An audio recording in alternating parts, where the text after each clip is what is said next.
All of your QuickBooks inventory items will be imported unless you choose to import only selected items.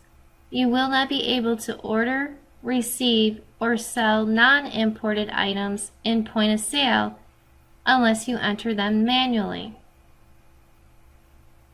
Most users will want to import all their existing items. However, there may be good reasons to import only selected items. You may have items in QuickBooks that you do not resell. For example, shopping bags or cleaning supplies.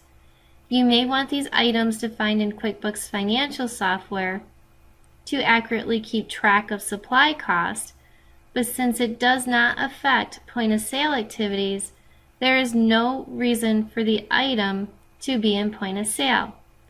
You could choose not to import the item and instead track it in QuickBooks financial software. You may have a large number of outdated items that you no longer use in QuickBooks financial software. Rather than delete such items or make them inactive in the financial software, you may prefer not to import them.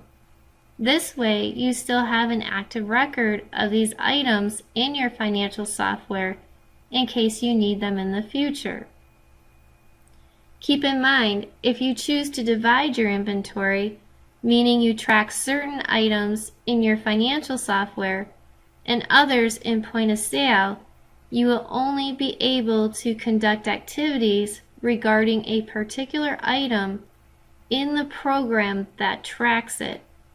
For instance, you cannot track item quantities in QuickBooks financial software, but order it on a purchase order in point of sale. Hopefully this helps you decide on if you would want to just import certain selected items into your point of sale.